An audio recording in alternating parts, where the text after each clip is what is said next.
It's 11 hours GMT. I'm Regid Ahmed, and coming up in this edition of the Newsroom, war crimes and crimes against humanity in South Sudan. That's according to a UN report which paints a horrific picture. The female population is sort of almost entirely traumatised. There's also a lot of sexual violence against men. The general sense of helplessness of the situation is pretty overwhelming. In eastern Ghouta, civilians continue to suffer under heavy bombardment as relatives wait anxiously for news and messages from their loved ones. I spoke to my cousin 3 days ago. It was terrible. He told me that they were just waiting to die. Pakistan's reportedly back on the list of countries seen as sponsoring terrorism. Also, the Deputy Prime Minister of Australia finally succumbs after weeks of scandal. And a new hope for cancer sufferers who struggle under multiple treatments. That's all coming up on the Newsroom. Hello, this is Kathy Clugston with the BBC News. BBC News. You're listening to the Newsroom from the BBC World Service with me, Regid Ahmed. The details are shocking. United Nations human rights investigators have implicated dozens of military commanders in South Sudan's 5-year civil war. They're accused of war crimes and crimes against humanity. The report says people have been denied the right to life and the right to justice. A correspondent in Geneva, Imogen Fuchs, has been speaking to the UN investigators, and she joins the Newsroom now. Imogen, some of the eyewitness accounts have been horrific. Can you tell us more about the report? Well, this is a very difficult report to read, and I think for the people, civilians, men, women and children in South Sudan who had to endure these dreadful, dreadful violations, obviously traumatic experience. I mean, we have widespread sexual violence, children forced to watch as their mothers are raped, children forced to watch as their parents are killed, villages razed to the ground, people tortured and mutilated, a conflict really where nothing is too violent, nothing is too brutal, nothing is too shaming. And I think one of the reasons that the people in South Sudan were ready to tell their stories to the UN investigators is the hope, after this dreadful experience, that somebody will be held to account, that there will be some justice for them. Now, one of the UN investigators, Andrew Clapham, he believes there can't be a recovery from the trauma they have suffered without that justice. It is a collective trauma. I think the children who are not going to school are at risk of never getting a proper education. The female population is sort of almost entirely traumatised by this. There's also a lot of sexual violence against men. And the general sense of helplessness and the hopelessness of the situation is pretty overwhelming. So this UN team, now they're presenting their report to the UN Human Rights Council next week, but the key purpose of this investigation was to collect evidence which could then be used in some form of prosecution, some form of tribunal.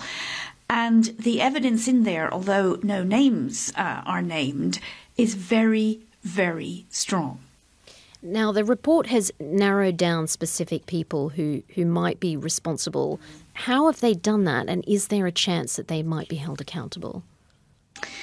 Well, the first question is they have identified over 40 senior military commanders in the South Sudan's military who they believe bear responsibility, direct individual responsibility for some of these appalling human rights violations. Now, that is because it's very clear, they were able to look, it's very clear who was in charge of which brigade at which time, tying that up then with the accounts of violations by witnesses and victims.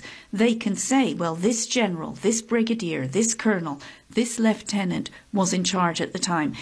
It doesn't necessarily matter if this particular officer actually committed violations himself, if he knew it was going on and didn't try to stop it, or if he even countenanced it as a method of waging war, that is a criminal offence. Now, chances of justice, these kinds of crimes, there is international jurisdiction. If any of these individuals went to another country, that country could choose to arrest them and say, we have evidence of war crimes against you. South Sudan is supposed to be having its own tribunal, what's known as a hybrid court.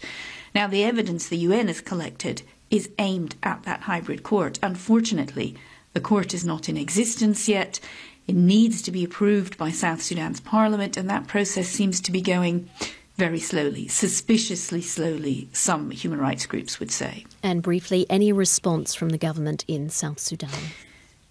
Not yet, but they will get their chance at the UN Human Rights Council. That session starts next week, and the named country always gets the chance to respond, and I expect we will get probably a strong response from South Sudan at that point. But they have also, the South Sudanese, tentatively agreed to this hybrid court. So I think many will be looking for some word from their representatives here in Geneva on what progress is being made towards that. All right, Imogen Folks in Geneva, thank you very much for that. Now, in a few hours' time, the UN Security Council will meet in New York to decide whether to demand a 30-day ceasefire for eastern Ghouta, the besieged rebel-held suburb of the Syrian capital, Damascus. Russia's expected to use its veto, but as the world waits to take action, 5 days of bombardment by government forces have killed hundreds of people, men, women and children. Our correspondent, Martin Patience, has been to a refugee camp in neighbouring Lebanon, where people are desperate for news of their families who are trapped in Ghouta. Whilst there's relative security here, in eastern Ghouta, the bombardment is continuing. So every day, people wake up here and they want to know if their mother, their father, their brother or sister, or even children are still alive. One of those is Khalil, who's here with his wife and newborn baby. I spoke to my cousin 3 days ago. It was terrible. He told me that they were just waiting to die. He asked me to forgive him if I never heard back from him. His little boy was killed. He was just 3.5. I haven't heard from him since. He plays me the last message he got from his cousin. They're destroying Ghouta, he says. Please pray for us.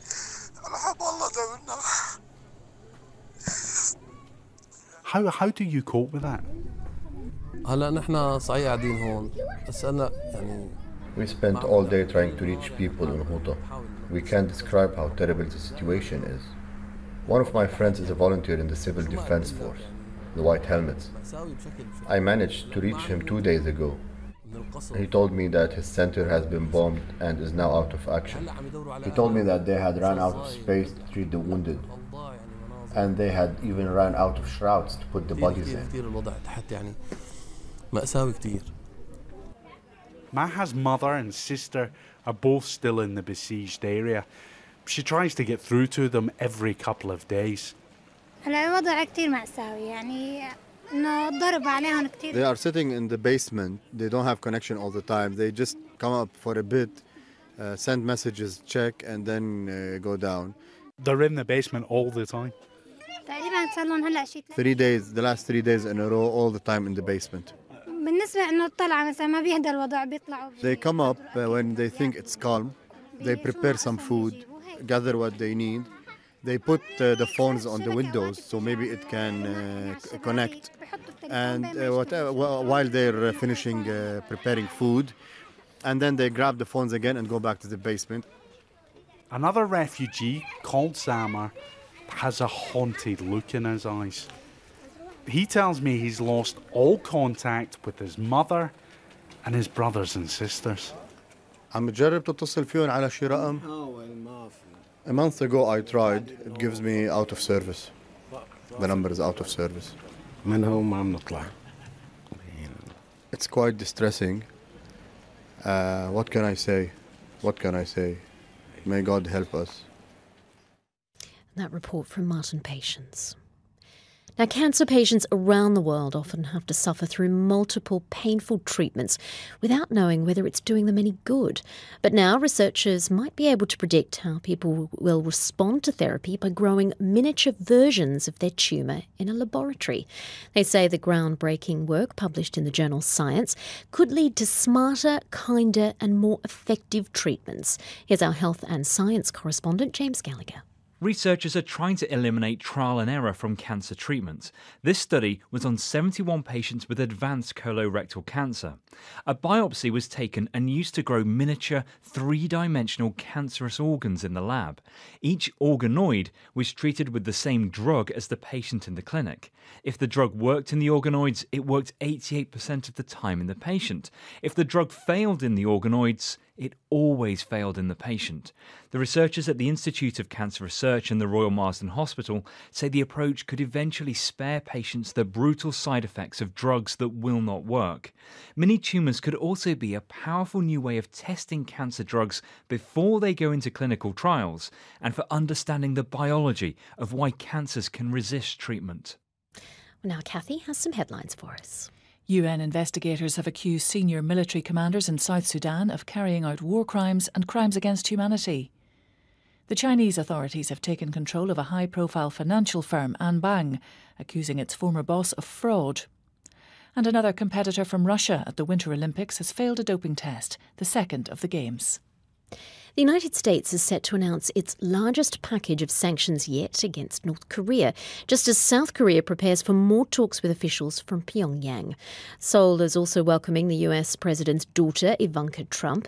She'll have dinner with the South Korean president before travelling to Pyeongchang to attend the closing ceremony of the Winter Olympics, from where Laura Bicker reports.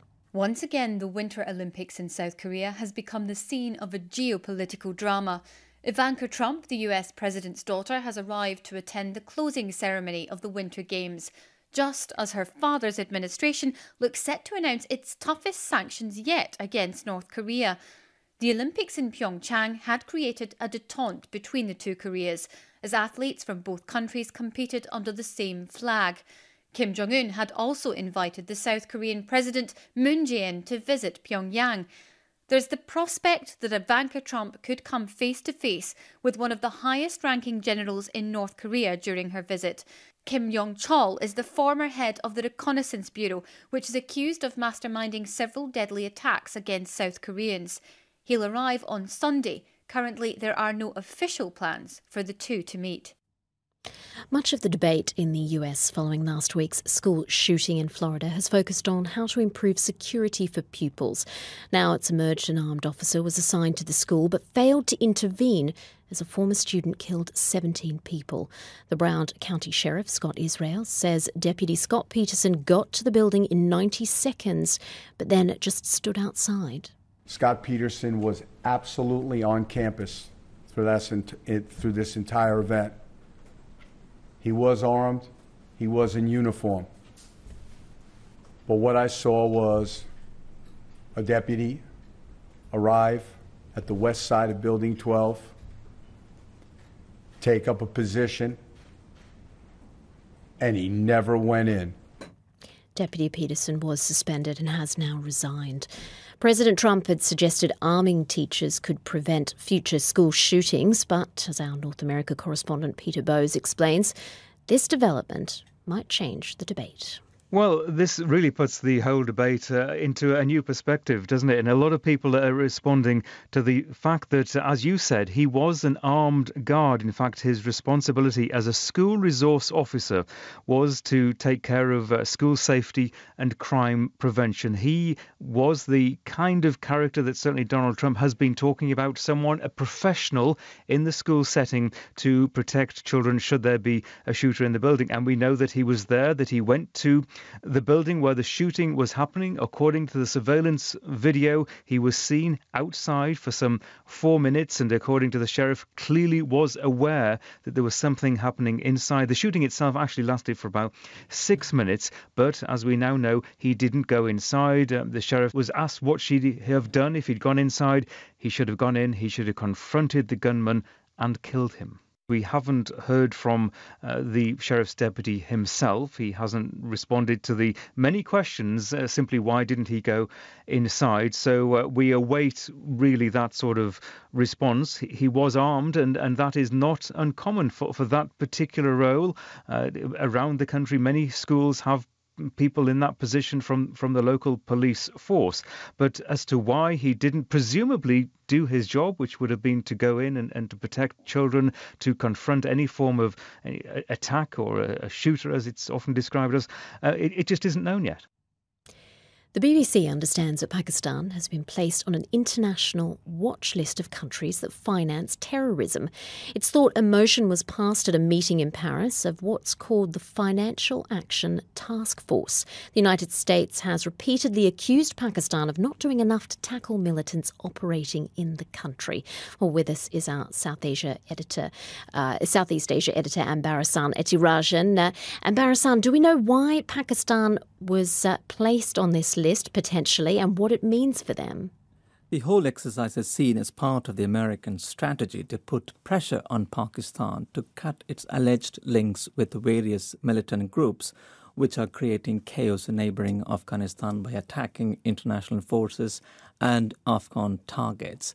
And if you remember, a couple of months ago, President Trump announced his new Afghan strategy, suspended nearly $2 billion worth of aid, military aid to Pakistan, saying that it is not doing enough to cut its links or to stop various militant groups, for example, like the Haqqani network, which is blamed on various attacks inside Afghanistan.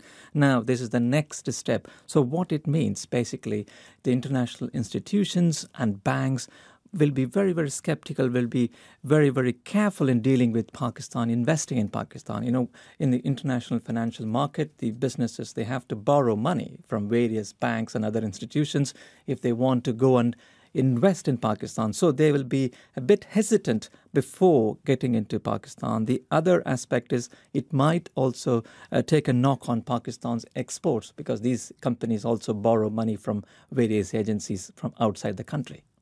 Tell us more about the Financial Action Task Force and how much power they actually have. This is an international body. It doesn't have any legal powers as such. It is a policy-making body, and it was formed in 1989 basically to monitor money laundering and also on terrorism financing, which countries are taking enough steps. For example, Pakistan was on the list in 2012, and it was taken out only in 2015. So this is giving a broader direction to member states to implement various policies. And Ambarasan Etirajan, thank you very much. Now, it's been a very bad month for the Australian Deputy Prime Minister Barnaby Joyce. He's faced strong public criticism since details emerged of an affair with his former press secretary. He'd campaigned as a family man. Now, the tipping point came yesterday with fresh allegations of misconduct. Today, the colourful politician announced his resignation as Deputy PM and leader of Australia's National Party. Our Sydney correspondent Howell Griffith has a detail. Barnaby Joyce had been battling bad headlines for the last 18 days, starting with revelations about his affair with a former staff member who's now expecting his baby. Questions have been raised about the use of public money, and then a week ago his relationship with the Prime Minister very publicly broke down. The Prime Minister, Malcolm Turnbull, accusing his deputy of a shocking error of judgment, of mistreating the women in his life, and Barnaby Joyce bit back, calling the Prime Minister's comments inept. Now, I think it was his latest allegation that made his situation untenable. In the words of Barnaby Joyce, it was the straw that broke the camel's back. It's a complaint of sexual harassment from an unnamed person in the ranks of the party in Western Australia. He strenuously denies it, but in his resignation speech, he accepted he could no longer hold on to his job. It's quite evident that you can't go to the dispatch box while issues like that are surrounding. On Monday morning at the party room, I will step down as the leader of the National Party and Deputy Prime Minister of Australia. Now, Mr Joyce isn't stepping down as an MP, and that's important because his party is part of a coalition government in Australia that only has a single-seat majority. So if he'd walked away completely, the government would have faced a very, very difficult by-election. He's retreated to the back benches instead. He says a break is needed. But this probably isn't the last we've heard from him. The spin cycle in Australia is so quick and so brutal, he could well be rehabilitated and re-emerge in a couple of years. Well, now Kathy has some other stories from our news desk. The Canadian Prime Minister Justin Trudeau has met his Indian counterpart Narendra Modi nearly a week after he arrived in India on his first state visit. The meeting comes a day after Canada withdrew an invitation to an alleged Sikh extremist to attend an official dinner with Mr Trudeau in Delhi. The Canadian PM has been fending off criticism that his government is soft on Sikh extremists. His visit has been largely ignored by senior members of India's government. Satellite images obtained by the BBC suggest fishing continued at the site of a massive oil spill in the East China Sea for days afterwards. Most of the fishing vessels in the affected region were identified as Chinese. There have been concerns about possible contamination in seafood and marine life in and around the region. The spill occurred after an oil tanker collided with another cargo ship on the 6th of January before sinking days later. And scientists have found that food and drink which contain high levels of acid can leave people up to 11 times more likely to suffer from tooth erosion. Scientists at King's College in London found acidic food and drink can wear teeth down, especially if people snack continually. The study was led by Dr. Saoirse O'Toole. If you take an example of a handful of grapes, we showed that if you consume them over a period greater than 10 minutes, you are over 12 times more likely to have damage on your teeth or show signs of erosive tooth wear. The acids in the mouth are able to attack your teeth for a much longer period. There's normally things like saliva that cover them. But if you're constantly attacking your teeth and not allowing the mouth to recover, you're going to get a lot more damage on your teeth if you're doing these behaviours over the long term. Now let's go back to the Winter Olympics, where a second Russian competitor has failed a doping test. Nadezhda Sergeyeva, who came 12th in the two-woman bobsleigh, tested positive for a banned substance. Well, technically, Russia hasn't won a single medal in Pyeongchang as it was banned for a doping scheme in 2014. But in better news for the country, 15-year-old Alina Zagitova has won the first gold as a neutral Olympic athlete from Russia in the women's single figure skating. Our sports news correspondent Alex Capstick is at the Games. First place, Olympic athlete from Russia. Russia 출신 올림픽 선수. That elusive first gold medal from a Russian athlete finally secured in a gripping contest between the planet's two best female figure skaters. 15-year-old Alina Zagitova became the second youngest winner of the event, just edging out her compatriot, training partner and friend Evgenia Medvedeva. It's been an astonishing journey for the young teenager, who almost gave up a few years ago after being told she wasn't good enough. Intense attention has been paid to competitors from Russia in Pyeongchang after a decision to suspend the country following a widespread doping scandal. They're officially part of the neutral OAR team, but the boisterous Russian fans scattered all over the stadium, decked out in the national colours, were in no doubt who they really represented. Go to Olympic athletes from Russia. And for us, for me, it is a medal for my country. We believe to our goals, our victory. We think about it all day. Gold only for Russia. Only for Russia, not only for Russia. Gold, of course. At the Winter Games, all the day's medal ceremonies take place together in the evening, but the Russian flag and anthem are banned. Alina Zagitova declined to explain how she felt about that, but Evgenia Medvedeva was more forthcoming. No matter what the circumstances, people know who we are, and today we proved ourselves, she said. Russia still hopes to get its Olympic status back in time for the closing ceremony. A decision is expected on Saturday. Alex Capstick reporting there. Well, you've been listening to the Newsroom from the BBC World Service with me, Regid Ahmed. There is much more on our website. For all of our top stories, just go to bbc.com/news. This is the BBC World Service, where our look at the generation